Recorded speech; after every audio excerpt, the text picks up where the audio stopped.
To be very clear about this right up front, when I say taller men, I specifically mean men who are taller than other men. As we can see here, the most replied to male senders on OkCupid by all races of female are white men. Why? Well, you'll notice by this chart here that the tallest men in the world also tend to be white, with the tallest men being Scandinavian, aka about as white as you can be without being related to Frosty the Snowman.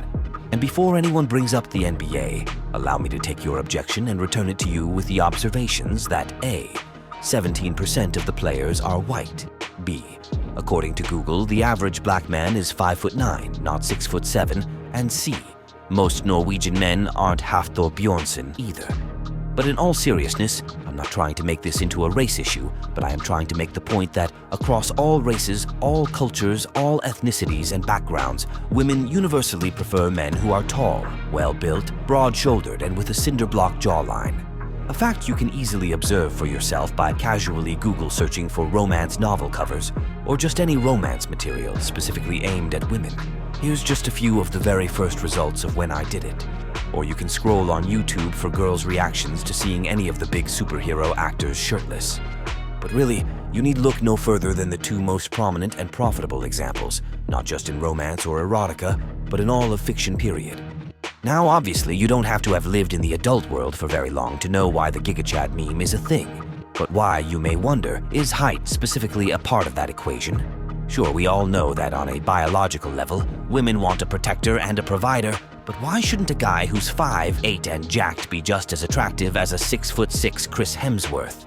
Well, my personal theory is that unlike now, back in our hunter-gatherer days, the protector and the provider were one and the same, as the preponderance of a tribe's caloric intake would come from the spoils of the hunt, and the traits that made a man better at one aspect of his gender role would also enhance his performance in the other.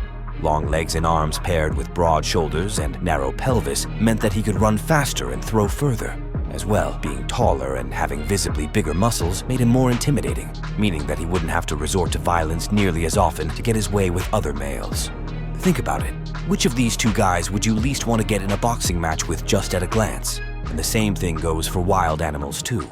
Generally speaking, most things won't pick a fight with something that's visibly larger than them or that seems unafraid or unconcerned of their presence. This is why women like stoic and mysterious men also. Speaking of other animals, why do does prefer bucks with the bigger antlers or peahens prefer peacocks with the bigger tails? It's because both signal an abundance of good genetics and access to resources on the part of the individual. But unlike those sorts of purely cosmetic traits, a man's musculature requires constant work to maintain. This is why women prefer lean men to fat men, as while having a large gut also signifies you have access to food, it also means you'd get bodied in a fight if another man ever tried to take your riches from you. And therein lies the issue I believe the modern man faces. In our sedentary world, the biggest and the strongest man is not always necessarily the richest, but being the guy other men don't want to pick a fight with will still earn you all the points where the ladies are concerned. And if she doesn't sense at least a slight amount of danger when she looks at you, you're getting left behind. Sorry, I don't make the rules, I just work here. This all neatly explains why women prefer bad boys over the nice guys. Being the sort of guy who won't tolerate disrespect or put up with bullshit comes in real handy when there's no centralized authority system to defer your grievances to. And the sort of man that can resolve a dispute without needing to trade blows is a more dependable prospect for long-term security, as every single time you fight, no matter how skilled you are, there's always a slight chance it could end in a Pyrrhic victory. And you have to remember too that our primitive hindbrain inclinations predate all our modern concepts of law, money, morality, and even religion. In short, trying to run our post-industrial software on prehistoric hardware is sort of like trying to teach a Nintendo DS to play Crysis 2.